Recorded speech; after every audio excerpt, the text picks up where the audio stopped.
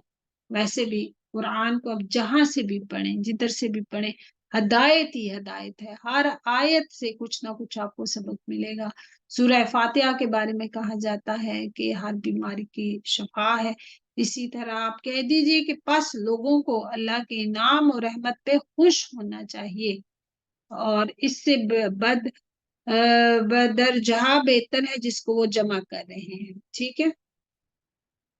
خوشی وہ کیفیت ہوتی ہے جب انسان کو جس چیز کو وہ چاہتا ہے نا تو وہ چیز اس کو مل جاتی ہے۔ تو ہمیں کیا کیا جمع کرنے کا شوق ہے، اور اگر ہمیں وہ چیزیں نہیں ملتی تو ہم کبھی احساس کمتری کا شکار ہو جاتے ہیں، سیلف پٹی کا شکار ہو جاتے ہیں، مطلب اچھے کپڑے، اچھا گھر، اچھا کھانا، اچھا مطلب گاڑیاں، سب کچھ۔ تو اللہ تعالیٰ نے کہا تمام دنیا کی جو چیزیں ہیں وہ ایک طرف ہیں، لیکن اگر آپ کے پاس وہ سب کچھ نہیں موجود تو آپ کے پاس اگر قرآن کی نعمت موجود ہے تو آپ دنیا کے امیر ترین انسان ہیں، کیونکہ وہ نعمت آپ کے پاس جو ہے وہ دنیا کی تمام ان مادی نعمتوں سے بڑھ کے وہ نعمت ہے۔ آپ کہہ دیجئے یہ تو بتاؤ کہ اللہ نے تمہارے لیے جو کچھ رزق بھیجا ہے پھر تم نے اس کا کچھ حصہ حرام اور کچھ حلال قرار دیا ہے؟ آگے پہلے یہ تفصیل ساری گزر چکی ہے، آپ پوچھئے کہ کیا تم کو اللہ نے حکم دیا تھا یا اللہ پر افطرا ہی کرتے ہو؟ آیا 60 ہے۔ اور جو لوگ اللہ پہ جھوٹ باندھتے ہیں ان کا قیامت کی نسبت کیا گمان ہے، واقعی لوگوں پر اللہ کا بڑا ہی فضل ہے لیکن اکثر لوگ شکر نہیں کرتے۔ اور آپ کس حال میں ہوں اور من جملہ ان احوال کے آپ کہیں سے قرآن پڑھتے ہوں اور جو کام بھی کرتے ہوں ہم کو سب کی خبر رہتی ہے جب تم اس کام میں مشغول ہوتے ہو، اور آپ کے رب سے کوئی چیز ذرا برابر بھی غائب نہیں، نہ زمین میں، نہ آسمان میں، نہ کوئی چیز اس سے چھوٹی اور نہ کوئی چیز بڑی، مگر یہ کہ یہ سب کتاب مبین میں ہے۔ تو اس آیت میں اللہ تعالیٰ نے نبی اور مومنین کو خطاب کرتے ہوئے فرمایا ہے کہ وہ تمام مخلوقات کے احوال سے واقف ہے، ہر لہجہ، ہر گھڑی اس کی نظر انسانوں پہ ہوتی ہے، اور زمین و آسمان کی کوئی بھی چھوٹی یا بڑی بھی چیز اس سے مخفی نہیں ہے۔ یاد رکھو، یہ باتیں یاد رکھنے کی ہیں کہ اللہ کے دوستوں پہ نہ کوئی اندیشہ ہے اور نہ ہی وہ غمگین ہوں گے۔ تو جو لوگ اللہ تعالیٰ کے دوست ہوتے ہیں نا، یعنی جو اللہ تعالیٰ کی ولی ہوتے ہیں، یعنی جن کو اللہ تعالیٰ کا قرب نصیب ہوتا ہے، تو یہ وہ سچے اور مخلص مومن ہیں جو اللہ تعالیٰ کی اطاعت کے کام کرتے ہیں اور گناہوں کے جو کاموں سے وہ یعنی ان کے وہ قریب بھی نہیں جاتے۔ تو اس لحاظ سے یعنی تقوی کا حصول ہر وقت ان کا مطلب ٹارگٹ یہی ہوتا ہے۔ تو ہر مومن متقی اللہ کا ولی ہوتا ہے۔ تو یہ بس ہمارے معاشرے میں یہی ہے کہ جو ولی ہوتے ہیں وہ کسی قسم کی کرامات دکھائیں یا اس طرح کے معاملات، تو ایسا کچھ نہیں ہوتا، بلکہ یہ لازمی بات ہے کہ ولی اللہ وہی ہے جس کے دل میں اللہ تعالیٰ کا تقوی موجود ہو۔ تو جو لوگ پھر مومن ہوتے ہیں نا، تو نہ ان کو کوئی ماضی کا غم، نہ مستقبل کا کوئی خوف، کچھ بھی نہیں ہوتا، بلکہ وہ لوگ ہمیشہ، یہ نہیں کہ ان کو غم نہیں ہوتے، غم تو ہوتے ہیں، لیکن وہ ان غموں کی پھر پرواہ نہیں کرتے۔ ان کے لیے آخری غم، ان کے لیے آخری جو ان کی مطلب جو ان کا ٹارگٹ ہوتا ہے